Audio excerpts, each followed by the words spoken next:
Welcome back to ఎంఎంజెడ్ abaca ఛానల్కి. So ఈరోజు ninth క్లాస్లో ఏ లెసన్ ఇది?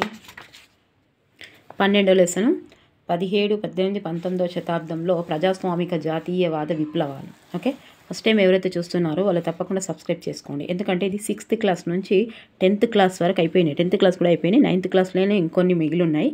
6th, 7th, 8th, 9th, ఇప్పుడు 10th. ప్రతి ఒక్కటి ఒక్కొక్క లెసన్కి ఒక్కొక్క వీడియోకి 50 నుంచి 100 వరకు క్వశ్చన్స్. చాలా చాలా మంచి రెస్పాండ్ ఉంది. అండ్ ప్రాక్టీస్ అండి. తక్కువ చదవాలి, ఎక్కువ ప్రాక్టీస్ చేయాలి. విజయానికి రహస్యం అదే. ఎక్కువ చదవాలి, తక్కువ ప్రాక్టీస్ చేసుడు కాదు. ఎక్కువ చదవాలి, ఎక్కువ ప్రాక్టీస్ చేయాలి. సో ప్రాక్టీస్ వల్లనే విజయం సాధిస్తాము తప్పకుండా. మీరు ఫస్ట్ టైం తెలుగు అయితే 3rd క్లాస్ నుంచి 10th క్లాస్ వరకు మొత్తం అయిపోయినాయి. గ్రామర్ పార్ట్ అయింది. అండ్ సైకాలజీ అక్కడక్కడ కొన్ని బిట్స్ చేశాను. తర్వాత ట్రిక్స్తో కొన్ని తెలుగు చేస్తున్నాను. చాలా మంచి వైరల్ అవుతున్నాయి వీడియోస్. ఒక్కసారి దయచేసి చూడండి. ఓకే, ఇది ఇందులో లింక్ కూడా ఇచ్చే ప్రయత్నం చేస్తాను. మీరు ఈ లింక్ కూడా చూడండి. తెలుగు ట్రిక్స్ తోటి కవులు, రచనలు అవి ఉన్నాయి. అవి వేస్తాను, చూడండి. ఓకే, మీరు మాత్రం తప్పకుండా లైక్ చేయండి, సబ్స్క్రైబ్ చేయండి, షేర్ చేయండి. ఇది కొంచెం లెంతీగా ఉంది లెసన్. సోషల్ తొందరగా చేయమని చెప్తున్నారు. ఓకేనా, చేస్తాను తప్పకుండా అండి. మీ కామెంట్స్ అన్నీ చదువుతున్నాను. ఓకే, తప్పకుండా దానికి అనుకూలంగానే చేస్తాను. సాధారణ శకము 1450 ప్రాంతంలో ప్రపంచవ్యాప్తంగా ఏకీకరణ చాలా వేగంగా పురోగమించింది. ఇది ప్రజలు చేసే పని విధానం, ఆలోచన, పాలన వంటి ముఖ్యమైన మార్పులలో ఈమిడి ఉంది. నేను కొంచెం స్పీడ్గా చదువుతా, మీరు స్లో మూడ్లో చూసుకోండి. ఓకే, వ్యవసాయంలో పరిశ్రమలో ఆధునిక పద్ధతులను, యంత్రాలను వాడటమే పారిశ్రామిక విప్లవం. ఓకే, చాలా దేశాలు ప్రజాస్వామ్యయుతంగా మరియు ఎన్నుకోబడిన వారికి జవాబుదారీగా ఉండడమే ప్రజాస్వామ్య విప్లవము అంటారు. మానవులు విజ్ఞానం, హేతుబద్ధత మరియు నిరూపణకి ఎంతో ప్రాముఖ్యతను ఇస్తూ ఇతరులు చెప్పేదానిని ప్రశ్నించకుండా అంగీకరించడం లేదు. వైజ్ఞానిక మరియు హేతుబద్ధమైన పద్ధతులను అనుసరిస్తూ మన చుట్టూ ఉన్న ప్రతిదీ, భూమి, సమస్త విశ్వము, మన చుట్టూ ఉన్న జీవరాశి, మన శరీరము, మన భావాలు మరియు ఆలోచనల గురించి అర్థం చేసుకోవడానికి ప్రయత్నిస్తున్నాము. ఇది వైజ్ఞానిక విప్లవం యొక్క ఫలితం. భారతదేశము సుదూర ఐరోపా దేశమైన గ్రేట్ బ్రిటన్కు వలస రాజ్యంగా మారింది. భారతదేశం సుదూర ఐరోపా దేశమైన గ్రేట్ బ్రిటన్కు వలస రాజ్యంగా మారింది. బ్రిటన్, ఫ్రాన్స్, హాలండ్, స్పెయిన్ వంటి కొన్ని ఐరోపా దేశాలు ఆఫ్రికా, ఆసియా, దక్షిణ మరియు ఉత్తర అమెరికాలోని చాలా దేశాలపై నియంత్రణ సాధించాయి. ఇది ఆ దేశాలలో నివసిస్తున్న ప్రజల జీవితాలపై బలవంతపు మార్పులను దారితీస్తుందని ఈ ప్రక్రియనే వలసవాదంగా పిలుస్తాము. ఓకే, వలసవాదంగా పిలుస్తాము. ఆధునిక చరిత్రలో ఎక్కువ భాగం పోరాటాల గురించి ఉంటుంది. స్వేచ్ఛ, సమానత్వం మరియు గౌరవం కోసం చేసే పోరాటాలు ఆధునిక చరిత్ర యొక్క ప్రధాన లక్షణాలలో ఒకటి. 1450 మరియు 1750ల మధ్య కాలాన్ని సాధారణంగా తొలి ఆధునిక కాలం అంటారు. ఎప్పుడు? 250లు. ట్రిక్ గుర్తుపెట్టుకోవాలి. 250లు 1417. ఓకే, 250ల మధ్య ఎంత ఉంది? 14, 15, 16. ఈ రెండు మధ్యలో 14, 15, 1450 నుంచి 1750 మధ్య కాలాన్ని ఆధునిక కాలం అని అంటారు. భారతదేశం, చైనా, అరేబియాకు చెందిన వర్తకులు చాలా కాలంగా ఇతర దేశాలకు సముద్ర మార్గం ద్వారా సరుకులను రవాణా చేస్తున్నారు. 1992 సంవత్సరంలో ఇటలీకి చెందిన క్రిస్టోఫర్ కొలంబస్ అనే నావికుడు దక్షిణ అమెరికాకు చేరుకోవడం ద్వారా అప్పటి వరకు చాలా, ఇది కూడా అడగొచ్చు కన్ఫ్యూజ్ చేయాలంటే, ఏ అమెరికా, దక్షిణ అమెరికా, ఉత్తర అమెరికానా, ఇట్లయినా అడగొచ్చు. చేరుకోవడం ద్వారా అప్పటి వరకు చాలామంది ఐరోపా వాసులకు తెలియని ఒక ఖండాన్ని కనుగొన్నాడు. 1998 సంవత్సరంలో పోర్చుగీసు నావికుడైన వాస్కోడిగామా ఆఫ్రికాను చుట్టి వెళ్ళడం ద్వారా భారతదేశానికి సముద్ర మార్గాన్ని చూపాడు. ఇది ఐరోపా నౌకలకు ఆఫ్రికా మరియు భారతదేశం యొక్క వివిధ ప్రాంతాలతో వాణిజ్యం చేయడానికే కాక సముద్ర మార్గం. చూసారా, ఇక్కడ ఆఫ్రికా వాస్కోట్ వేసుకొని పోయిండు ఆఫ్రికాకు. ఇక్కడ ఇటలీలా కొలంబస్ చారే సెలవు. అది ఒక పాట ఉంది కదా, కొలంబస్ అమెరికాను కనుగొన్నందుకు. మార్గం ద్వారానైనా చైనా వరకు వాణిజ్యం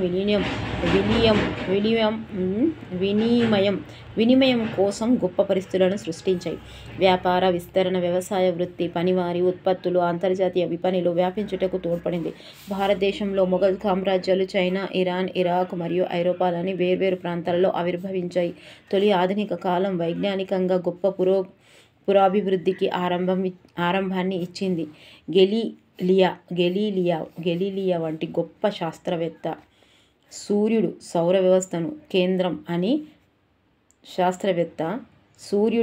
వ్యవస్థకు కేంద్రం అని, భూమి, ఇతర గ్రహాలు సూర్యుని చుట్టూ పరిభ్రమిస్తూ ఉన్నాయని నిర్ధారణకు వచ్చాయి. గెలీలియా వంటి గొప్ప శాస్త్రవేత్త సూర్యుడు అంతే. గెలీలియా ఏం చేసిండు? గెలికిండు అని గుర్తుపెట్టుకోరు. గెలికొండికి సూర్యుడు సౌర వ్యవస్థకు కేంద్రం భూమి అని,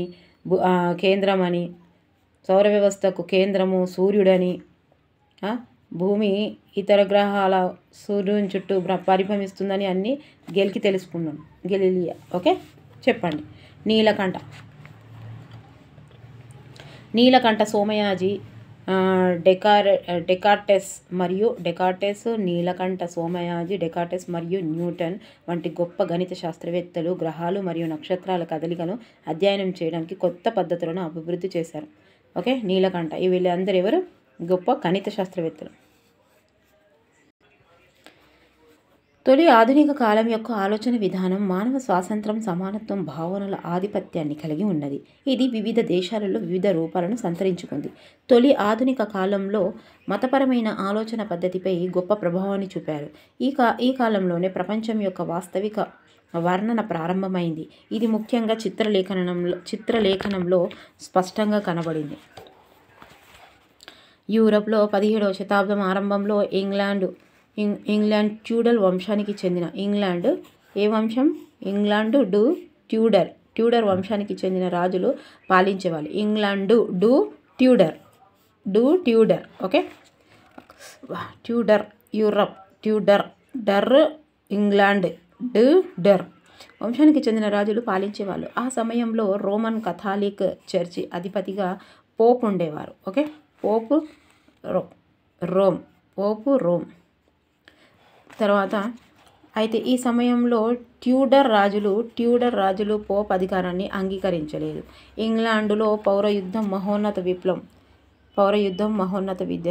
విప్లవం సాధారణ శకం 1603లో ట్యూడర్ వంశానికి చెందిన ఆఖరి రాణి చనిపోవడంతో స్టూవర్ట్ వంశానికి చెందిన జేమ్స్ I రాజు అయ్యాడు. స్టూవర్ట్పురం పోలీస్ స్టేషన్ అనే సినిమా ఉంది కదా, జేమ్స్ రాజు అయ్యాడు. పార్లమెంటు ఆధిపత్యం జేమ్స్ Iకి నచ్చలేదు. రాజుకు పూర్తి అధికారాలు దేవుడి నుండి లభించాయని, దైవమిచ్చిన హక్కుతో రాజు పాలిస్తాడని నమ్మాడు. దీనినే దైవదత్త సిద్ధాంతము అని అంటారు. Okay, James I and Charles I అయ్యాడు. పార్లమెంటును చార్లెస్ I రద్దు చేసి 11 సంవత్సరాల పాటు పార్లమెంటు లేకుండానే పాలించాడు. 11 సంవత్సరాలను పార్లమెంటును చార్లెస్ I రద్దు చేసి 11 సంవత్సరాల పాటు పార్లమెంటు లేకుండానే పాలించాడు. ఎవరు పాలించాడు అని అడుగుతారు. ఇక చూడండి. సాధారణ శకము 1940లో చార్లెస్ I కొన్ని యుద్ధాలు చేయడానికి నిధులు అవసరం కోసం పార్లమెంటును సమావేశపరచక తప్పింది కాదని, ఈ పార్లమెంటు సాధారణ శకం 1640 నుండి 1660 వరకు కొనసాగింది. అందుకే దీనిని సుదీర్ఘ పార్లమెంటు అంటారు. చార్లెస్ I కాలంలో నిరంకుశ పాలనను నియంత్రించాలని పార్లమెంటు అతని మంత్రులను, అధికారులను శిక్షించింది. ఈ రాజు ఏర్పాటు చేసిన ప్రత్యేక కోర్టును రద్దు చేసింది. ఈ కాలంలో పార్లమెంటరీ పార్టీస్, రాజరిక పార్టీల మధ్య పౌరయుద్ధం చెలరేగి 5 సంవత్సరాల పాటు కొనసాగింది. సాధారణ శకం 1649లో చార్లెస్ Iని ఉరితీశారు. 1649లో ఉరి తీసిరు. దాంతో ఇంగ్లాండ్ గణతంత్రం అయ్యింది. ఇది ఎట్లా గుర్తుపెట్టుకుంటారు? ఇక 116 అంటారు కదా, 1649 రూపాయలు ఇచ్చిరు చార్లెస్ని ఉరి తీస్తే. ఓకే, ఇట్లా గుర్తుపెట్టుకోరు, ఇట్లా గుర్తుపెట్టుకుంటూ ఉంటుంది. 1649 రూపాయలు, 1 రూపాయి తక్కువ 50 రూపాయలు. రూపాయి తక్కువ 50 రూపాయలు ఇవ్వమని ఉరిదీసిరు అని గుర్తుపెట్టుకో. దాంతో ఇంగ్లాండ్ గణతంత్రం అయ్యింది. చార్లెస్ వన్ మనవరాలు మేరీ 1688లో విలియం ఆఫ్ ఆరెంజ్ని అతని భార్య మేరీని ఇంగ్లాండ్ సింహాసనాన్ని అధిష్ఠించమని పార్లమెంటు ఆహ్వానించింది. అప్పుడు ఏర్పడిన కొత్త ప్రభుత్వ వ్యవస్థలో మంత్రులు పార్లమెంటుకి జవాబుదారీగా ఉండేవాళ్ళు. రాజుకి చాలా అధికారాలు ఉండేవి. ఇంగ్లాండులో పార్లమెంటరీ ప్రజాస్వామ్యానికి ఇది ప్రారంభం.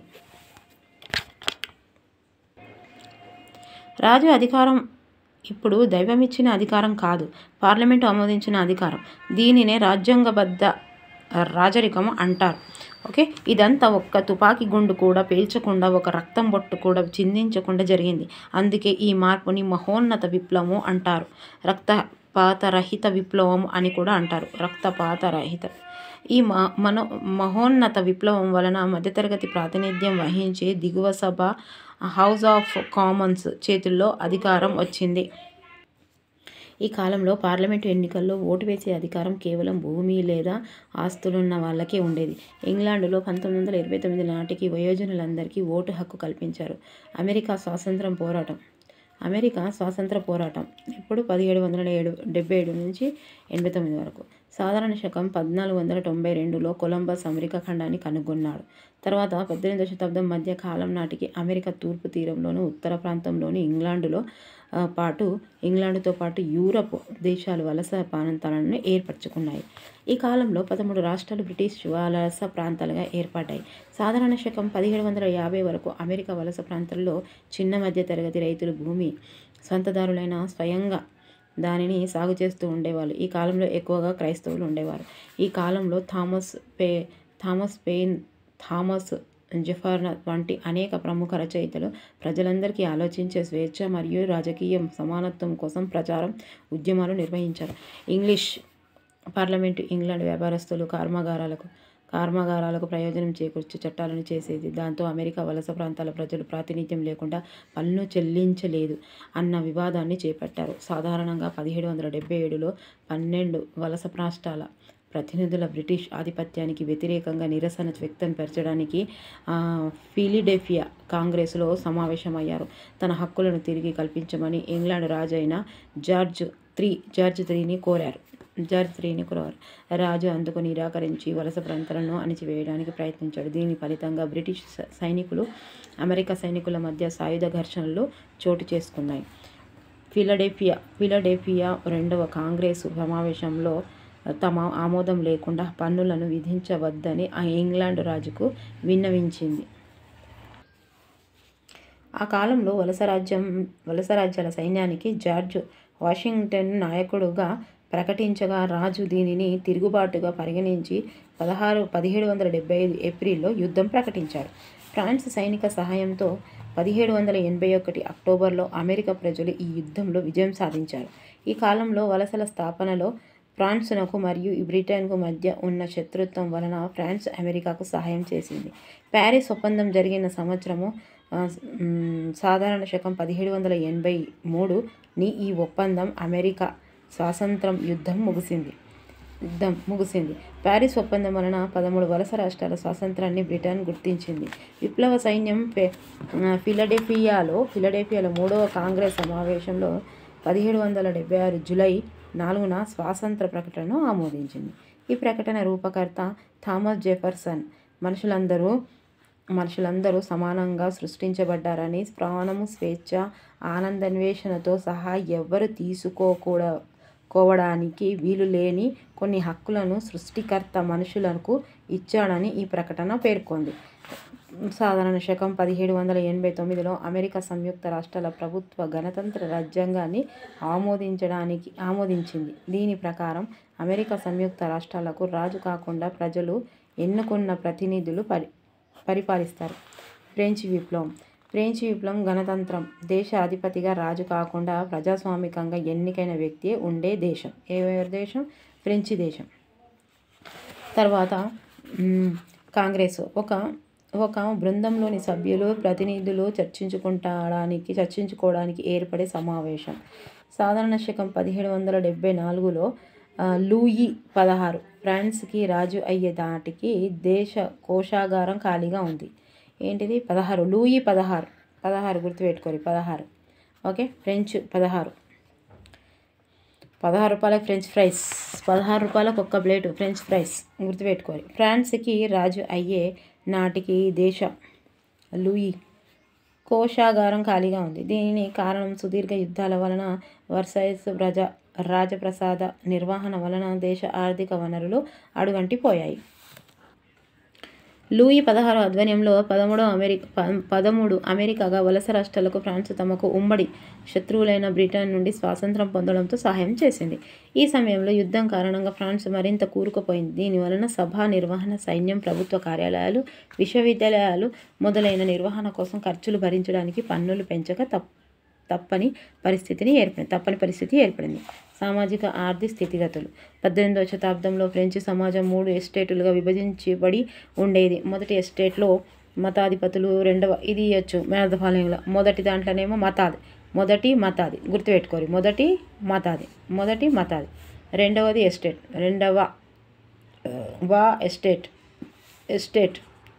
ఎస్టేట్లో మొదటి స్టేట్లో మతాధికారులు, రెండవ స్టేట్లో కూలిన వర్గాలు వాళ్ళు, రెండవ ఎస్టేట్లో, మూడవ ఎస్టేట్లో వ్యాపారులు, మూడవ ఉంది కదా మూడవ ఇక్కడేమో కూలిన రెండవ కూడా ఉంటుంది కదా, మొదటిది అనేది మూడవ వ్యాపారస్తులు, ఎస్టేట్లో వ్యాపారస్తులు, మూడో దాంట్లో వ్యాపారులు. సో వకీళ్ళు, రైతాంగం, కార్మికులు, సేవకులు, సమాజంలోని మిగిలిన వర్గాల వాళ్ళు ఉండేవాళ్ళు. దేశ జనాభాలో 90% వరకు రైతాంగమే. భూమిలో 60% సంపన్నులు చర్చి మూడో ఎస్టేట్లో ధనిక ప్రజల అధీనంలో ఉండేది. మొదటి దాంట్లో ఉండదట. మొదటి 2 ఎస్టేట్ల సభలకు కొన్ని ప్రత్యేక హక్కులు ఉండేవి. వీరు పన్నులు కట్టడం ఫ్యూడల్ పన్నును మించి మినహాయించబడ్డారు. ఈ కాలంలో ప్రభువుకి వాళ్ళ ఇంట్లో పొలాల్లో రైతాంగం పనులు చేసి పెట్టాలి అని సైన్యంలో పనిచేయాలి, రోడ్ల నిర్మాణం వంటి పనుల్లో పాల్గొనాలి. ఈ కాలంలో చర్చి కూడా రైతాంగం నుండి తన వంతుగా వసూలు చేసింది. ఈ పన్నులను టైత్ అని పిలిచేవారు. దశాంశము టైత్. ఈ కాలంలో చర్చి కూడా రైతాంగం నుంచి తన వంతుగా వసూలు చేసేది. ఈ పన్నులను చర్చి వసూలు చేసే పన్నును ఏమంటారు? టైత్. అది 2 అక్షరాలు ఇదే tithe, torch light, church light okay. Tithe ప్రకారం వ్యవసాయ ఉత్పత్తిలో 10వ వంతు చర్చికి చెల్లించేవారు. 10వ వంతట. ఈ కాలంలో 3వ ఎస్టేటుకు చెందిన ప్రజలందరూ ప్రభుత్వానికి పన్నులు చెల్లించవలసి వచ్చేది. వీటిలో టెయిలే అనేది ప్రత్యక్ష పన్ను. టెయిలే అనేది ప్రత్యక్ష పన్ను. టెయిలే అనేది ప్రభుత్వానికి నేరుగా కట్టే పన్ను. ఎట్లా పెట్టుకుంటావు? తేలే అది తీసుకురమ్మన్నా కదా. తేలే అంటే తేవడం అనేది ప్రత్యక్షంగానే తెస్తారు కదా. ఓకే. అది ఎట్లా గుర్తుపెట్టుకోరు, ఏదో సింపుల్గా.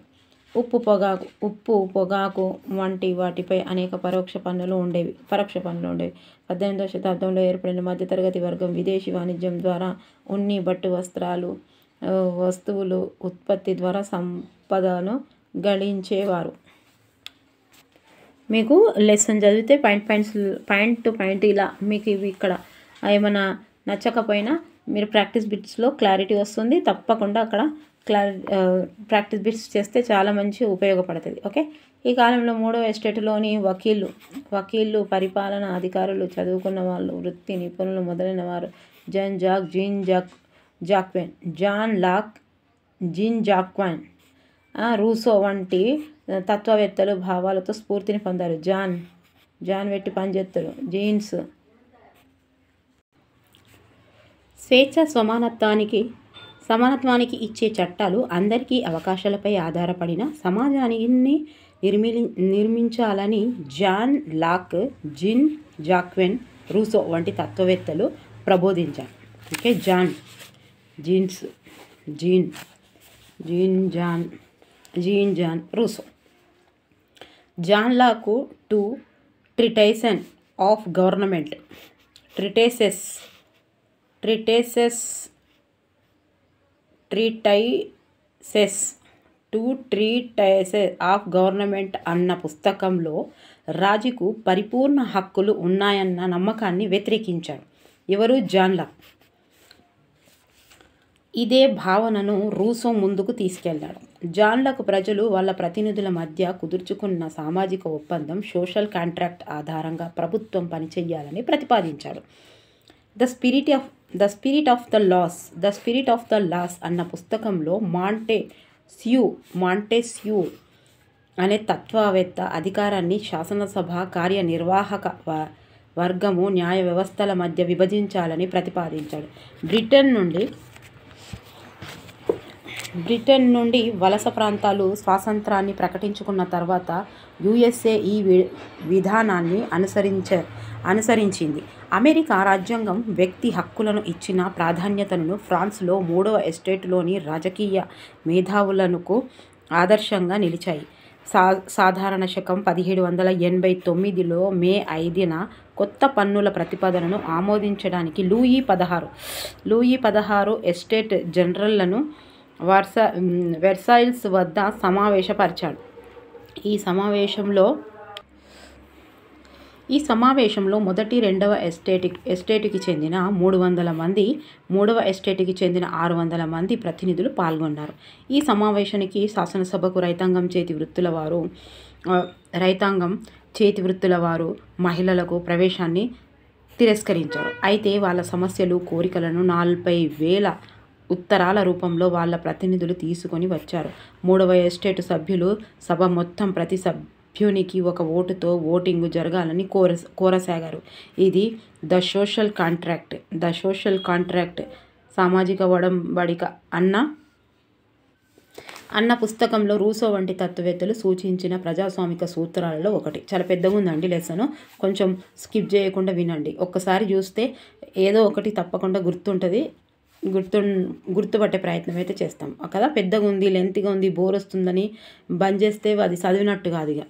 ఓకే, బుక్ అయినా సరే, వీడియో అయినా సరే. టెన్నిస్ కోర్టు ప్రతిజ్ఞ. సాధారణ శకం 1789 జూన్ 20న మూడవ ఎస్టేట్లోని వాళ్ళు వర్సాయిల్స్లోని ఒక ఇండోర్ టెన్నిస్ కోర్టులో అమీర్ అబీ సయాస్ బైలీ నాయకత్వంలో సమావేశమయ్యారు.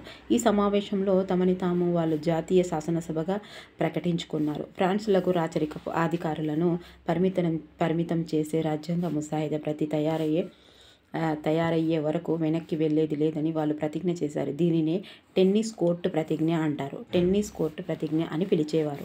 మూడవ ఎస్టేట్లోని ప్రజలు 1789 జూలై 14న బాస్టిల్ నగర కారాగారంపై దాడి చేసి దానిని బద్దలు కొట్టి ఖైదీలను విడుదల చేశారు. నాటి నుండి ఆ తేదీను ఫ్రాన్స్ జాతీయ దినంగా పరిగణించబడుతోంది. 1789 ఆగస్టు 4న పన్నులు, వెట్టి చాకిరీకి సంబంధించిన ఫ్యూడల్ వ్యవస్థను రద్దు చేస్తూ శాసనసభ ఆదేశాలను జారీ చేసింది. మత గురువులను తమ ప్రత్యేక హోదాను వదులుకున్నారు. టైత్ రద్దు చేసి చర్చి ఆధీనంలో ఉన్న టార్చ్ లైట్ అని చెప్పిన కదా, భూములను జప్తు చేశారు. రాజ్యాంగబద్ధ రాచరికంగా ఫ్రాన్స్ జాతీయ శాసనసభ 1791లో రాజ్యాంగ ముసాయిదా ప్రతిని తయారు చేసింది. దీని ప్రధాన ఉద్దేశము రాచరిక అధికారాలను పరిమితం చేయటం, భూస్వామ్య బానిస వ్యవస్థలను రద్దుపరచడం. తర్వాత 1791 రాజ్యాంగం చట్టాలను చేసే అధికారాన్ని జాతీయ శాసనానికి ఇచ్చింది. అయితే ఈ కాలంలో పౌరులందరికీ ఓటు హక్కు లేదు. ఈ కాలంలో 25 సంవత్సరాల వయసు పైబడి కనీసం 3 రోజులకు కూడా అంత పన్ను చెల్లిస్తున్న పరుషులకు మాత్రమే క్రియాశీలక పౌరుల హోదాను ఇచ్చి పురుషులకు మాత్రమే క్రియాశీలక పౌరుల హోదాను ఇచ్చి ఓటు హక్కును కల్పించారు. జీవించే హక్కు, వాక్ స్వాతంత్రపు హక్కు, అభిప్రాయాన్ని వ్యక్తీకరించే స్వాతంత్రపు చట్టం ముందు అందరూ సమానులే వంటి హక్కులను సహజ విడదీయరాని హక్కులుగా చేశారు. ఈ కాలంలో పౌరులు సహజమైన 17 హక్కులను కాపాడటం ప్రభుత్వ బాధ్యత అని విప్లవ ప్రభుత్వం ప్రకటించింది. 1791 వాటి ఫ్రెంచ్ రాజ్యాంగం ప్రకారం పరిపాలన వ్యవస్థ క్రియాశీలక పౌరులు ఓటు హక్కును కలిగిన వాళ్ళు 2008 కోట్ల జనాభాలో సుమారు 40 లక్షల మంది ఉండేవారు. ప్రేక్షక పౌరులు ఓటు హక్కు లేని వాళ్ళు 2005 సంవత్సరాల లోపు వయసున్న 30 లక్షల పురుషులు, స్త్రీలు, పిల్లలు ఉండేవారు. జాతీయ శాసనసభ 745 సభ్యులు ఎన్నుకునే వాళ్ళు 50,000 మంది పురుషులు. కార్యనిర్వాహక విభాగం రాజు, మంత్రులు. విప్లవ క్రమం. ఈ క్రమంలో ప్రభుత్వ విధానాలను చర్చించడానికి, తమ కార్యాచరణ ప్రణాళికను తయారు చేసుకోవడానికి ప్రజలకు రాజకీయ క్లబ్బులు ముఖ్యమైన వేదికలు అయ్యాయి. తర్వాత ఆ రోజులలో రాజకీయ క్లబ్బులు జాకోబిన్ క్లబ్ చాలా ప్రసిద్ధి చెందింది. జాకోబిన్ క్లబ్ పారిస్లో ఒకప్పటి సెయింట్ జాకబ్ కాన్వెంట్ నుండి దీనిని పేరు వచ్చింది. సెయింట్ జాకబ్ కాన్వెంట్ నుండి దీనికి పేరు వచ్చింది. జాకోబిన్ క్లబ్లో పేద చిన్న దుకాణదారులు, చేతి వృత్తుల వాళ్ళు, చెప్పులు తయారు చేసేవాళ్ళు, వంటలు వండేవాళ్ళు, గడియారాలు చేసేవాళ్ళు, సేవకులు, రోజువారీ కూలి పని చేసేవాళ్ళు ఉండేవారు. 1792 ఆగస్టు 10న జాకోబిన్లు ట్యూలేరీస్ మహల్ మీదికి దండెత్తి ఎవరొచ్చారు? జాకోబిన్లు రాజు రక్షక భటులను చంపివేసి అనేక గంటల పాటు రాజును బందీగా ఉంచారు. ఈ సంఘటన తర్వాత సంపదతో సంబంధం లేకుండా 21 సంవత్సరాలు దాటిన పురుషులందరికీ ఓటు హక్కును కల్పించారు. ఆ తర్వాత కొత్తగా ఎన్నికైన జాతీయ సభను నేషనల్ కన్వెన్షన్ అని పిలువసాగారు. దీనితో జిరాండిస్టులు, జాకోబిన్లు, సామాన్యులు ఉండేవారు. తర్వాత వీరిలో అతివాదులైన జాకోబిన్లు అధికారాన్ని చేపట్టి 1792 సెప్టెంబర్ 21న ఒక తీర్మానం ద్వారా రాచరికాన్ని రద్దు చేసి ఫ్రాన్స్ని గణతంత్రంగా ప్రకటించారు. కుట్ర ఆరోపణపై సాధారణ శకం 1793లో లూయి 16న రాణి మేరీ అంటోయినెట్లను మరణశిక్ష విధించారు. భీతవాహ పాలన 1793 నుంచి 1794 మధ్య కాలాన్ని భీతవాహ పాలనగా పేర్కొంటారు. ఎప్పుడు 1793 నుంచి 1794 ఒకటే సంవత్సరం. 93-94 తీవ్ర నియంత్రణ శిక్షణల విధానాన్ని జాకోబిన్ క్లబ్ నాయకుడైన రాబిస్పియర్ విప్లవ రక్షణకై అనుసరించాడు. సో రిపబ్లిక్ను శత్రువులుగా భావించిన వాళ్ళందరినీ, ఒకప్పటి కూలీనులు, మత గురువులు, ఇతర రాజకీయ పోటీలు సభ్యులు, అతిథి పద్ధతులతో ఏకీభవించని వాళ్ళను విప్లవ ట్రిబ్యునల్ ద్వారా విచారించేవాడు. దోషులుగా న్యాయస్థానం నిర్ణయిస్తే గెల్లిటిన్ ద్వారా చంపేవాళ్ళు. ఆ కాలంలో వేతనాలు, ధరల మీద కూడా పరిమితి విధిస్తూ రాబిస్పియర్ ప్రభుత్వం చట్టాలు చేసింది. రాబిస్పియర్ ప్రభుత్వం మాంసం, రొట్టెలను రేషన్ విధించారు. రాబిస్పియర్ ప్రభుత్వం రైతులు పండించిన ధాన్యాన్ని పట్టణాలను రవాణా చేసి ప్రభుత్వం నిర్ణయించిన ధరలకు అమ్మేలా నిర్బంధించింది. రాబిస్పియర్ ప్రభుత్వం ఖరీదైన తెల్లపిండి, మైదా వాడటాన్ని నిషేధించింది. రాబిస్పియర్ ప్రభుత్వము చర్చలకు మూసివేసి వాటి భవనాలను, సైన్యాలను, ప్రభుత్వం కార్యకలాపాలను ఇచ్చింది. 1794 జూలైలో న్యాయస్థానం ద్వారా రాబిస్పియర్ను దోషిగా చేర్చి గెల్లిటిన్ ద్వారానే చంపేశారు. ఫ్రెంచ్ విప్లవంలో మహిళలు. 1791లో రాజ్యాంగం మహిళలను ప్రేక్షక పౌరులుగా చేయడంతో మహిళలు నిరాశకు లోనయ్యారు. ఈ కాలంలో ఓటు హక్కు, శాసనసభకు పోటీ చేసే హక్కు, రాజకీయ పదవి చేపట్టే హక్కు కావాలని మహిళలు పోరాటాలు చేశారు. భీతవాహ పాలన కాలంలో మహిళల క్లబ్బులను మూసివేస్తూ వాళ్ళ రాజకీయ కార్యకలాపాలను నిషేధిస్తూ కొత్త ప్రభుత్వం చట్టాలు చేసింది. ప్రపంచవ్యాప్తంగా అనేక దేశాలలో 2 శతాబ్దాల పాటు మహిళలకు ఓటు హక్కు కోసం, సమాన వేతనాల కోసం పోరాటాలు కొనసాగాయి. ఈ పాయింట్లు కూడా మీకు నచ్చకపోతే ప్రాక్టీస్ మాత్రం తప్పకుండా చేయండి. 19వ శతాబ్దపు చివర, 20వ శతాబ్దపు ఆరంభంలో సర్వజనీన ఓటు హక్కు ఉద్యమంలో భాగంగా మహిళల ఓటు కోసం ఉద్యమం కొనసాగింది. ఫ్రాన్స్ మహిళలకు అంతిమంగా సాధారణ శకం 1946లో ఓటు హక్కు లభించింది. డైరెక్టరీ పరిపాలన అధికారంలోకి నెపోలియన్ నేషనల్ కన్వెన్షన్ రూపొందించిన రాజ్యాంగం ద్వారా ఎన్నికైన 5 సభ్యులతో కూడిన డైరెక్టరీ పాలన ఏర్పడింది. వీరి పాలనలో సభ్యుల అసమర్థత, లంచగొండితనం, అనైక్యత వాళ్ళలో సమర్థత లంచగొండితనం ఐక్యత వాళ్ళలో డైరెక్టరీ ప్రజాదరణ కోల్పోయింది. ప్రభుత్వ ఖజానా దివాలా తీసింది. కరెన్సీ విలువ 100% పడిపోయింది. నిరుద్యోగం పెరిగింది. ఈ కాలంలో ప్రజలు వరుస యుద్ధాలలో ఫ్రాన్స్కు విజయాలను చేకూర్చి నెపోలియన్ బోనాపార్టీని తమ ఆశాదీపంగా భావించారు. నెపోలియన్ డైరెక్టరీలోని అబ్బిసయాస్ సహాయంతో పాలన చేజిక్కించుకున్నాడు. నెపోలియన్ కాన్సులేట్ పేరుతో నూతన ప్రభుత్వాన్ని ఏర్పాటు చేసి మొదటి కాన్సల్గా 5 ఏళ్లుగా 1799 నుండి 1804 వరకు పాలించాడు. అనంతరం తనకు తాను ఫ్రాన్స్ చక్రవర్తిగా పట్టించుకొని మరో 10 ఏళ్లు అనగా సాధారణ శకం 1805 నుంచి 1815 వరకు పాలించాడు. ఆ సాధారణ శకం 1815లో జరిగిన వాటర్లూ యుద్ధంలో నెపోలియన్ ఓడిపోయిన తర్వాత ఫ్రాన్స్లో మళ్ళీ రాచరికం పునరుద్ధరించింది. ఎందులో ఓడిపోయింది? వాటర్లో ఓడిపోయింది. ఎవరు? నెపోలియన్. ఓకే, గుర్తుపెట్టుకోండి. నెపోలియన్ కాలంలో ఫ్రాన్స్ రాజ్యాంగం అత్యున్నత స్థాయికి చేరింది. నెపోలియన్ యూరప్లోని ఆస్ట్రియా, ప్రష్యా రాజ్యాలకు ఓడించాడు. స్పెయిన్, పోర్చుగల్లను ఆక్రమించాడు. 1810 నాటికి టర్కీ సామ్రాజ్యం ఇంగ్లాండులను తప్ప ఐరోపా ఖండమంతా నెపోలియన్ చేతుల్లోనే ఉంది. ఈ కాలంలో నెపోలియన్ ఓడించడానికి ఐరోపాలోని రాచరిక శక్తులన్నీ ఇంగ్లాండు నాయకత్వంలో సంకీర్ణ కూటమిగా ఏర్పడ్డాయి. ఈ కూటమి అనేక ప్రయత్నాల వలన 1885లో వాటర్లూ యుద్ధంలో నెపోలియన్ని ఓడించగలిగింది. తర్వాత 1815 ఆస్ట్రియా ప్రధాని మెటర్నిక్ అధ్యక్షతన జరిగిన వియన్నా సమావేశం ఐరోపా రాజకీయ స్వరూపాన్ని మార్చింది. తర్వాత ఫ్రాన్స్లో 18వ లూయిని రాజులుగా నియమించారు. ఇతని తర్వాత ఫ్రాన్స్కు 10వ చార్లెస్ రాజు అయ్యాడు. 10వ చార్లెస్ కూలీలను, మతాధికారులు ప్రత్యేక హక్కుల పునరుద్ధరణకు ప్రయత్నించారు. ఓకే, 10వ చార్లెస్ పత్రికా స్వాతంత్రాన్ని 10వ చార్లెస్ పత్రిక ప్రతినిధుల సభను రద్దు పరిచాడు. అందువలన 1830లో మరొక విప్లవం సంభవించిన తర్వాత 10వ చార్లెస్ సమీప బంధువులైన లూయి ఫిలిప్స్ను రాజుగా చేయడం జరిగింది. లూయి ఫిలిప్ ప్రజలు కోరుకున్న సంస్కరణలు తీసుకురావడంతో విఫలమయ్యాడు. ఇతడు సంస్కరణ విందులను నిషేధించాడు. 1848లో జరిగిన మరొక విప్లవం వలన లూయి ఫిలిప్స్ ఫ్రాన్స్ నుండి పారిపోయాడు. అనంతరం విప్లవవాదులు ఫ్రాన్స్ను 2వ రిపబ్లిక్గా ప్రకటించారు. 1848లో రాచరికాన్ని తొలగించినప్పటికీ 3వ నెపోలియన్ కాలంలో మళ్ళీ అధికారంలోకి వచ్చింది.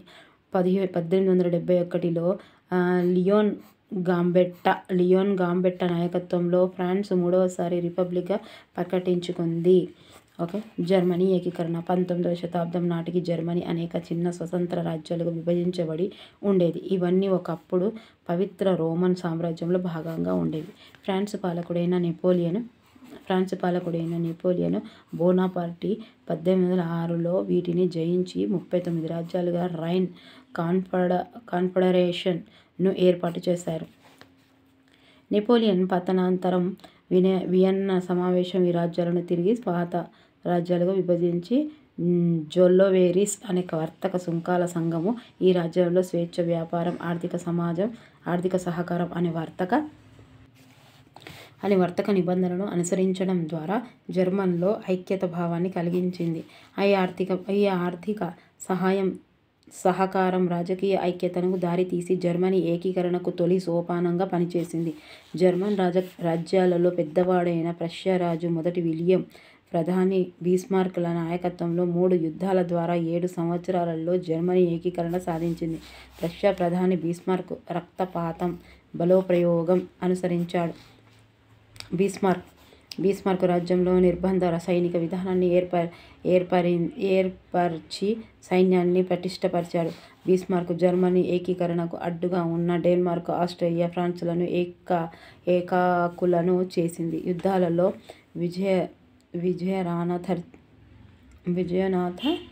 విజయం నాధరించాడు. డెన్మార్క్తో యుద్ధం. డెన్మార్క్తో స్లీక్విగ్ హోల్స్టీన్ రాజ్యాల సమస్యను లేవనెత్తడం ద్వారా ప్రష్యన్ జాతీయవాద భావనను రెచ్చగొట్టే ప్రమాద అవకాశం బిస్మార్క్కు దక్కింది. స్లెస్విగ్ హోల్స్టీన్ రాజ్యాలు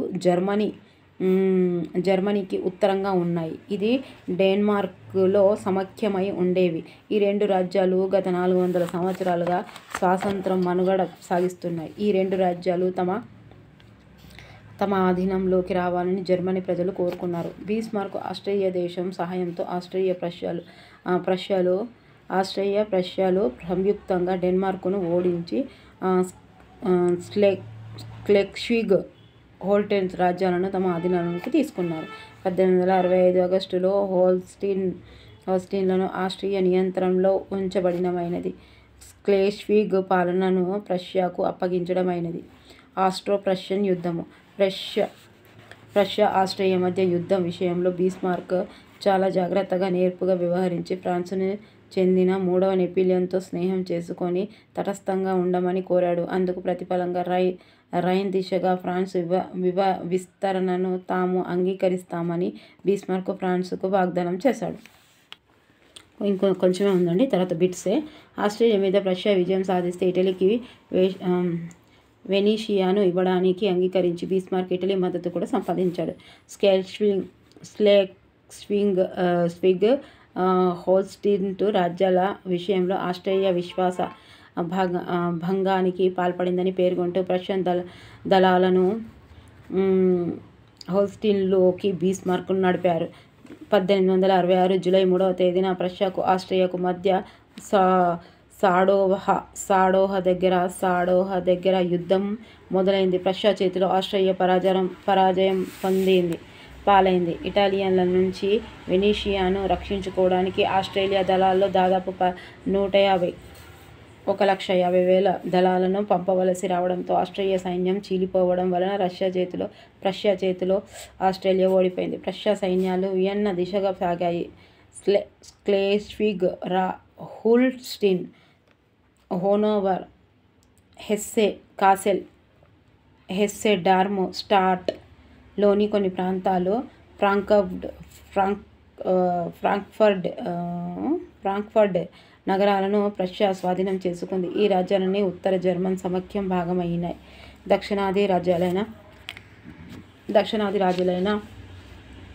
Beauveria, Baden Wurttemberg, Hesse, Darmstadt రాజ్యాలు రైన్ దిశగా విస్తరించాలనుకుంటున్న 3వ నెపోలియన్ భయం వలన ప్రష్యాతో ఒక సైనిక ఒప్పందం మీద సంతకాలు చేశాయి. ఈ రాజ్యాలను తమ సాయుధ దళాల నియంత్రణను ప్రష్యాకు అప్పగించాయి. ఓకే. ఫ్రాంకో-ప్రష్యన్ యుద్ధం. తమ పాలకురాలు ఇసాబెల్లాతో విసిగిపోయిన స్పెయిన్ ప్రజలు 1863లో ఆమెను సింహాసనం నుండి తొలగించి ఆ స్థానాన్ని ఆక్రమించమని లియోపోల్డ్ను కోరారు. కానీ అతను అంగీకరించలేదు. లియోపోల్డ్ ప్రష్యా రాజుకు చాలా సమీప బంధువు. 3వ నెపోలియన్ స్పెయిన్ వారసత్వ విషయంలో జోక్యం చేసుకొని ప్రష్యా రాజును వాగ్దానంను కోరాడు. కానీ ప్రష్యా రాజు తిరస్కరించాడు. ప్రష్యా రాజు తన తిరస్కారాన్ని బెర్లిన్లో ఉన్నటువంటి జర్మన్కు టెలిగ్రామ్ ద్వారా ఎయిమ్స్ నగరం నుంచి పంపాడు. వీటి ఫలితంగా ఫ్రాన్స్, ప్రష్యాల మధ్య యుద్ధం మొదలైంది. యుద్ధం 6 నెలలు కొనసాగింది. ఈ యుద్ధంలో ప్రష్యా దళాలు ఫ్రాన్స్ దళాలకు ఓడించాయి. 3వ నెపోలియన్ ప్రష్యా దళాలను లొంగిపోయాడు. విజయం సాధించిన ప్రష్యా సైనికులు ఫ్రాన్స్ రాజధాని ప్యారిస్ను చేరుకొని ఐక్య జర్మనీ అవతరణను ప్రకటించారు. ప్రథమ ఐక్య జర్మన్ చక్రవర్తిగా మొదటి విలియంకు పట్టాభిషేకం చేశారు. ఫ్రాంక్ఫర్ట్ సంధి ఒప్పందంతో ఫ్రాంకో-ప్రష్యన్ యుద్ధం ముగిసింది. ఫ్రాంక్ఫర్ట్ సంధి వలన ఆల్ప్స్ లోరైన్ ప్రాంతాలు జర్మనీకి లభించాయి. 1871 నాటికి జర్మనీ ఏకీకరణ సాధించడం సాగింది. ఇటలీ ఏకీకరణ. జర్మనీ లాగానే ఇటలీ కూడా దీర్ఘకాలంగా రాజకీయంగా ముక్కలై ఉంది. అనేక వంశపారంపర్య రాజ్యాలతో, అనేక జాతులతో కూడిన హబ్స్బర్గ్ సామ్రాజ్యంలో ఇటాలియన్లు చెల్లాచెదురుగా ఉన్నారు. 19వ శతాబ్దం మధ్యకాలం నాటి ఇటలీ 7 రాజ్యాలుగా ఉంది. 19వ శతాబ్దం మధ్యకాలం నాటి ఇటలీ 7 రాజ్యాలుగా ఉంది. ఇందులో సార్డినియా, పిడ్మాంట్ అన్న ఒక్కదానినే ఇటాలియన్ రాచరిక కుటుంబం పాలించింది. తర్వాత ఉత్తర ప్రాంతం ఆస్ట్రియాకి చెందిన హబ్స్బర్గ్ల కింద, మధ్య ప్రాంతం పోప్ కింద సిసిలీ, మరియు నెపుల్స్ స్పెయిన్కి చెందిన బోర్బన్ రాజుల క్రితం ఉండేది. 1830లో ఏకీకృత ఇటాలియన్ గణతంత్రాన్ని ఏర్పరచుకోవడానికి గెస్పిప్పి మాజిని ఒక కార్యక్రమంను రూపొందించాడు.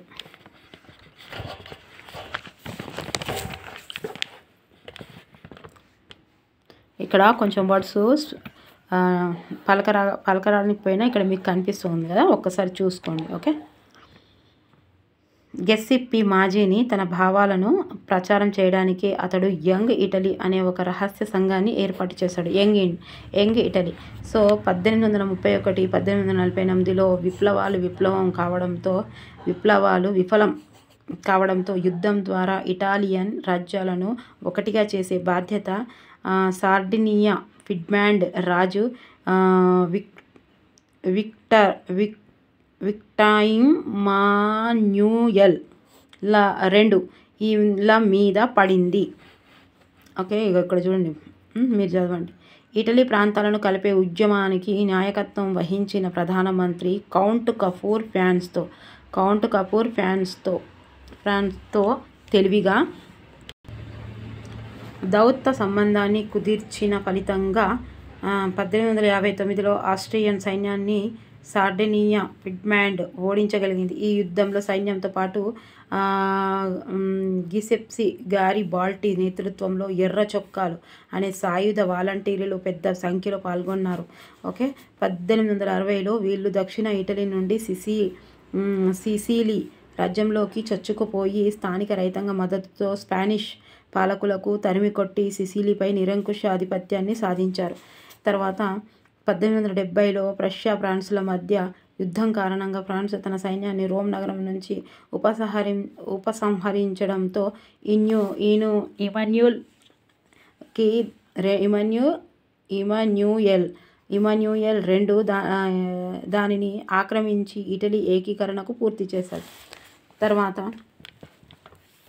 సాధారణ శకం 1871లో ఏకీకృత ఇటలీ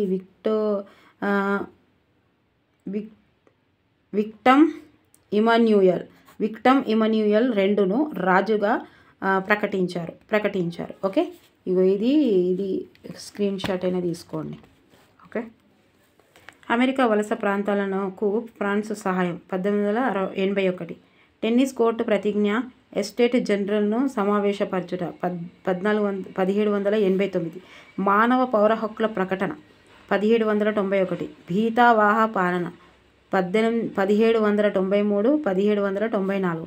మొదటి కాన్సల్స్గా నెపోలియన్ పాలన 1799, 1805. చక్రవర్తిగా నెపోలియన్ పాలన 1806, 1815. వియన్నా సమావేశం 1815.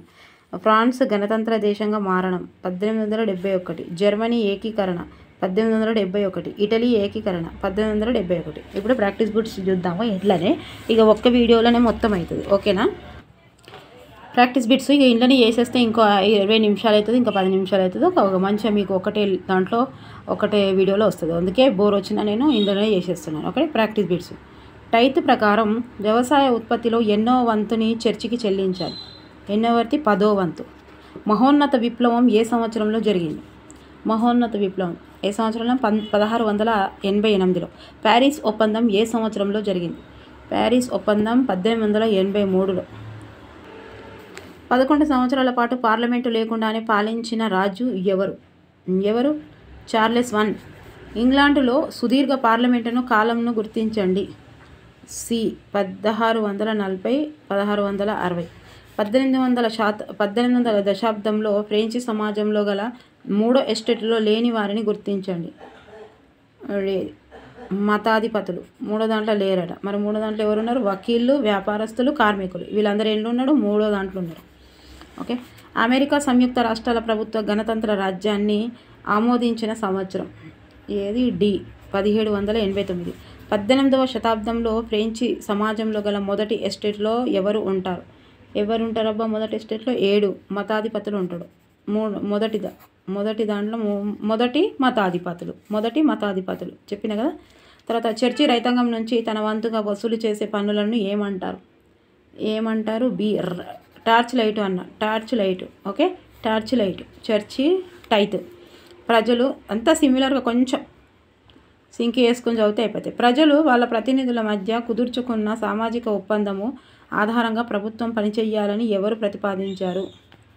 ఎవరు చేశారు? ఏ. John Locke. 1789 జూన్ 20న 3వ ఎస్టేట్లోని వాళ్ళు వర్సాయిల్స్లోని ఒక ఇండోర్ టెన్నిస్ కోర్టులో ఎవరి నాయకత్వంలో సమావేశమయ్యారు? ఏ సమావేశం? పైవారందరట. మిరాబు అబిసయాస్ బైలీ. ప్రతి సంవత్సరం ఫ్రాన్స్ స్వాతంత్రపు దినోత్సవమును ఎప్పుడు జరుపుకుంటుంది? ఏ. జూలై 14. ఏ చట్టం ఫ్రాన్స్లో చట్టాలను చేసే అధికారాన్ని జాతీయ శాసనసభకి ఇచ్చింది? 1791 రాజ్యం. ఏ సంవత్సరంలో 21 సంవత్సరాలు దాటిన పురుషులందరికీ ఓటు హక్కు కల్పించారు? బి. 1792. భీతవాహ పాలకుడిగా పేర్కొనబడిన కాలమును గుర్తించండి. డి. 1793, 94. భీత 1 సంవత్సరం. 93. బీభత్సవంగా. ఎవరి ప్రభుత్వం ఖరీదైన తెల్ల పిండి వాడటాన్ని నిషేధించింది? బి. రాజస్పియర్. నెపోలియన్ నేషనల్ కన్వెన్షన్ రూపొందించిన డైరెక్టరీలోని ఎవరి సహాయంతో పాలన చేజిక్కించుకున్నాడు? 3వది అబ్బిసయాస్. ఏ సంవత్సరంలో వాటరులు యుద్ధం జరిగింది? 1815. జోల్లో వెరీస్ అనేది వర్తక సుంకాల సంఘం. ఫ్రాంక్ఫర్ట్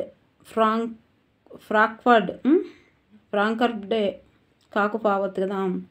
క్వాండ్ సంధి ఒప్పందంతో ఏ ప్రాంతం జర్మనీకి లభించింది? సి. ఏ మరియు బి. ఆల్సేస్ లోరైన్. ఓకే, ఏబి అట. యంగ్ ఇటలీ అనే ఒక రహస్య సంఘాన్ని ఏర్పాటు చేసింది ఎవరు? డి. గెస్సిప్సి మాజిని. ఫ్యూడలిజంలో రాజకీయ అధికారం ఎవరి చేతుల్లో ఉండేది? ఉంటుంది? ఇక సైనిక భూస్వాములు. 16వ లూయి ఫ్రాన్స్ సింహాసనాన్ని ఎప్పుడు అధిరోహించాడు? 23వ సి. 1774. 17వ శతాబ్దం ఆరంభంలో ఇంగ్లాండును పాలించిన రాజవంశులు ఎవరు? 24. ఇగో బి ఏంటిది? ట్యూడర్ వంశానికి చెందిన రాజులు. ఫ్రెంచ్ శాసనసభను ఏమంటారు? బి. ఎస్టేట్ జనరల్ అంటారు. దైవదత్త హక్కుతో పరిపాలిస్తారని విశ్వసించిన రాజు ఎవరు? బి. James I. ఎవరి పాలనా కాలంలో కొనసాగిన పార్లమెంటును సుదీర్ఘ పార్లమెంటు అంటారు? బి. Charles I. ఏ విషయంలో చార్లెస్ Iను ఉరితీశారు? 28. ఏ సంవత్సరంలో? ఏ విషయంలో కాదు, ఏ సంవత్సరంలో తీశారు? 28ది డి. 1649. ఎవరిని ఉరి తీసిన తర్వాత ఇంగ్లాండ్ గణతంత్రంగా మారింది? 29ది డి. Charles I. ఏ సంవత్సరంలో ఇంగ్లాండు గణతంత్రంగా రాజ్యంగా మారింది? 30ది బి. 1649. ఏ సంవత్సరం నాటికి ఇంగ్లాండులో వయోజనులందరికీ ఓటు హక్కు కల్పించారు? సి. 1928. 18వ శతాబ్దం మధ్యకాలం నాటికి అమెరికా తూర్పు తీరంలోను ఉత్తర ప్రాంతంలోని ఇంగ్లాండ్తో పాటు యూరప్ దేశాలు వలస ప్రాంతాలను ఏర్పరచుకున్న కాలంలో ఈ కాలంలో ఎన్ని రాష్ట్రాలు బ్రిటిష్ వల ప్రాంతాలుగా ఏర్పడ్డాయి? బి. 13. ఫిలడెల్ఫియాలో 3వ కాంగ్రెస్ సమావేశంలో అమెరికా స్వాతంత్రం ప్రకటన రూపొందించిన వారు ఎవరు? సి. Thomas Jefferson. 18వ శతాబ్దం ఫ్రెంచ్ సమాజంలో గల 3వ ఎస్టేట్లో ఎవరు ఉంటారు? డి. పైవారందరూ. రైతాంగం, వకీళ్ళు, వ్యాపారస్తులు, సేవకులు, కార్మికులు. ఎన్ని ఉంటారు వీళ్ళు? 3 దాంట్లో ఉంటారు. ఫ్రెంచ్ సమాజంలో పన్నులను ఎక్కువగా ఎస్టేట్ వారు చెల్లించేవారు. ఏ ఎస్టేట్ వారు చెల్లించేవారు పన్నులు? 7వది. 3వ వాళ్ళు. వీళ్ళే పాపం 3 వాళ్ళు అంతా ఇట్లనే ఉన్నారు కదా, వాళ్ళు వేస్తారు. టేయిలే అనేది ఏమన్నప్పుడు బి ప్రత్యక్ష పన్ను. తెస్తే తేలే అని అడిగితే ఏంటిది ప్రత్యక్షంగా కానీ మన చేతికి ఇస్తారు. తేలే అంటే తెచ్చినా అనుకుంటా చేతికి ఇస్తారు అంటే ఇగో ప్రత్యక్ష పన్ను. అధికారాన్ని శాసనసభ కార్యనిర్వాహక వర్గం న్యాయ వ్యవస్థల మధ్య విభజించాలని ఎవరు ప్రతిపాదించారు? C Montesquieu. లూయి 16 ఏర్పాటు చేసిన ఎస్టేట్ జనరల్ సమావేశానికి 3వ ఎస్టేట్కి చెందిన వారు ఎంతమంది హాజరు అయ్యారు? 8ది డి 600. ఫ్యూడల్ వ్యవస్థను రద్దు చేస్తూ శాసనసభ ఆదేశాలను జారీ చేసిన రోజు? 39ది ఏంటిది బి 1789 ఆగస్టు 4. జాకోబిన్ క్లబ్ అంటే ఏంటిది? బి రాజకీయ సమావేశ మందిరాలు. ఫ్రాన్స్ శాసనసభ భూస్వామ్య వ్యవస్థను రద్దు చేస్తూ ఆదేశాలను ఎప్పుడు జారీ చేసింది? D August 4, 1789. ఆందోళనకు దిగిన ప్రజలు ఫ్రాన్స్లోని బాస్టిల్ కోటను ఎప్పుడు ధ్వంసం చేశారు? 42ది సి జూలై 14. ఏ సంవత్సరం నాటికి టర్కీ సామ్రాజ్యం ఇంగ్లాండ్ను తప్ప ఐరోపా ఖండమంతా నెపోలియన్ చేతిలోకి వచ్చింది? ఇదేంటిది 43దా? Yes 43ది D 1810. రక్తపాతం బలప్రయోగం అనుసరించిన ప్రష్యా ప్రధాని ఎవరు? 44ది ఎవరు? బిస్మార్క్. ఏ సంవత్సరం నాటికి జర్మనీ ఏకీకరణ సాధించడం జరిగింది? డి 1871. 19వ శతాబ్దం మధ్యకాలం నాటికి ఇటలీ ఎన్ని రాజ్యాలుగా ఉండేది? సి 7 రాజ్యాలుగా. ఏ సంవత్సరంలో ఇటలీకి విక్టర్ ఇమాన్యుయల్ II రాజుగా ప్రకటించారు? ఏదైంది? 47ది బి 1871. ఫ్రెంచ్ విప్లవ సమయంలో ఫ్రాన్స్ రాజు ఎవరు? డి ఏడు కనిపిస్తలేదు, మీరు చెప్పురి. లూయి. ఎన్నో లూయి గుర్తుపెట్టారు. ఓకే 16. ఇది రోమన్ సంఖ్యలు ఇచ్చిరు, చెప్పండి ఆన్సర్. మహోన్నత విప్లవం లేదా రక్తహీనత విప్లవం ఎక్కడ జరిగింది? బి ఇంగ్లాండ్లో జరిగింది. ఏ సంవత్సరంలో కొలంబస్ అమెరికా ఖండాన్ని కనుగొన్నాడు? 50 బి 1492. ఏ ఎస్టేటులో ఎక్కువ మంది ప్రజలు ఉన్నారు? 51 సి 3వ ఎస్టేట్. టూ ట్రీటైస్ ఆఫ్ గవర్నమెంట్ అనే పుస్తకంని ఎవరు రచించారు? B John Locke. ఫ్రాన్స్ జాతీయ దినంని గుర్తించండి.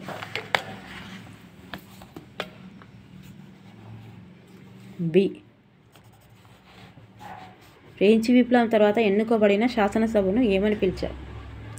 D convention. ఎవరి కాలంలో ఫ్రాన్స్ సామ్రాజ్యం అత్యున్నత స్థాయికి చేరింది? B Napoleon. ఎవరి నాయకత్వంలో ఫ్రాన్స్ 3వసారి రిపబ్లిక్ ప్రకటించుకుంది? సి అండి లియోన్ గాంబెట్టా. 19వ శతాబ్దం మధ్యకాలంలో సిసిలీ నెపుల్స్లు ఎవరి కింద ఉండేవి? డి స్పెయిన్కి చెందిన బోర్బన్ రాజుల కింద. అమెరికా స్వాతంత్ర సమరంలో ఎప్పుడు విజయం సాధించింది? 1781. ఫిలడెల్ఫియాలో 3వ కాంగ్రెస్ సమావేశంలో స్వాతంత్రం ప్రకటనను ఆమోదించిన రోజు? B 1776 July 4. ఎవరి ఆధ్వర్యంలో 13 అమెరికా వలస రాష్ట్రాలకు ఫ్రాన్స్ తమకు ఉమ్మడి శత్రువులైన బ్రిటన్ నుండి స్వాతంత్రం పొందటంలో సహాయం చేసింది? C Louis 16. 18వ శతాబ్దంలో ఫ్రెంచి సమాజం ఎన్ని ఎస్టేటులుగా విభజించబడి ఉంది? B 3 estate. 18వ శతాబ్దంలో ఫ్రెంచి సమాజంలో గల 2వ ఎస్టేటులో ఎవరు ఉంటారు? ఏ కూలిన వర్గం.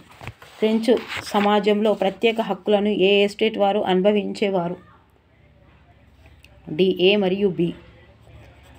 మరియు బి అంటే ఏ మరియు బి. మొదటి ఎస్టేట్, రెండో ఎస్టేట్. సో టైత్ కింద వాటిలో దేనికి సమానం? బి దశాంశం. ఓకే దశాంశం.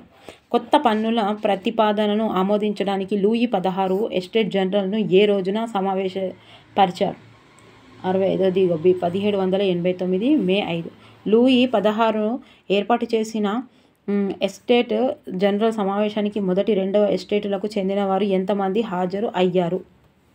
సి 300 మంది. ఏ సంవత్సరంలో ఫ్రాన్స్ జాతీయ శాసనసభ రాజ్యాంగ ముసాయిదా ప్రతిని తయారు చేసింది? 1791. ఏ సంవత్సరంలో 25 సంవత్సరాల వయసు పైబడి కనీసం 3 రోజుల కూలి అంత పన్ను చెల్లిస్తున్న ప్రజలకు పురుషులకు మాత్రమే క్రియాశీలక పౌరుల హోదాను ఇచ్చి ఓటు హక్కును కల్పించారు? 68. బి. 1791.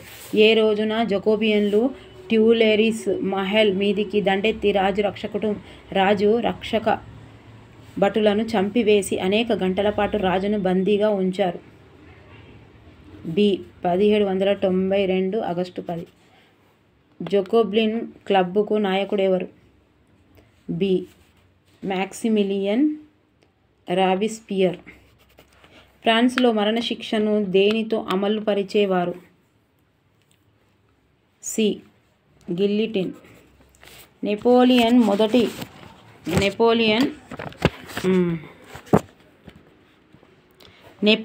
మొదటి క్యాన్సల్గా ఎన్ని సంవత్సరాలు పరిపాలించాడు? బి. 5 సంవత్సరాలు.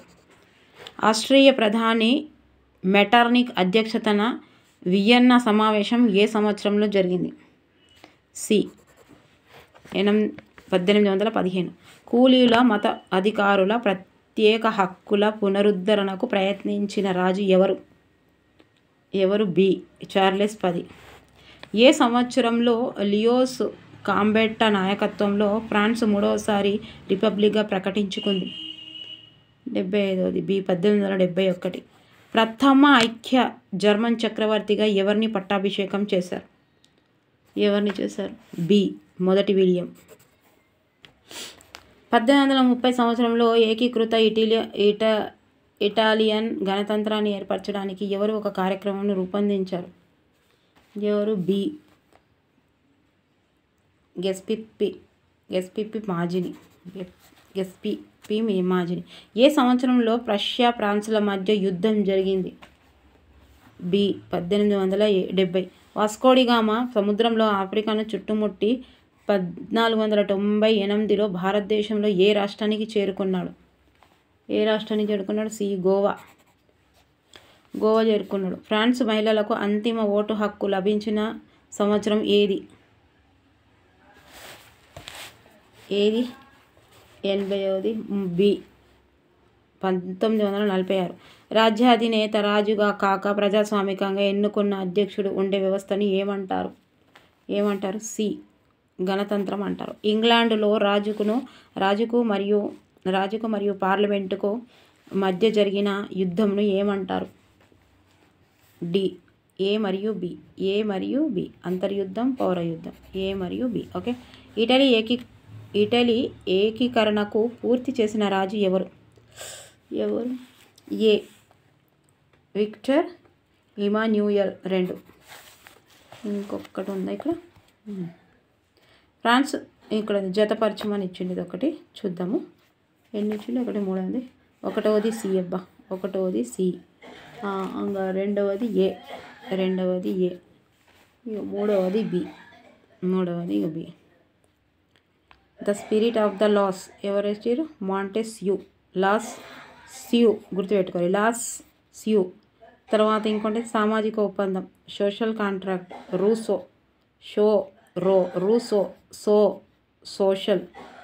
సోషల్ సామాజిక, సోషల్. ఓకే, గుర్తుపెట్టుకోండి. 2 ట్రీటైసెస్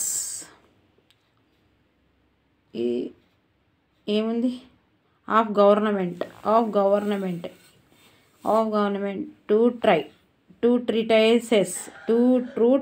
ట్రై చేసిండు ఎన్నిసార్లు? జాన్ లాక్ ఎన్నిసార్లు ట్రై చేసిండు గవర్నమెంట్లో ఉద్యోగం పొందాలని? ఓకే.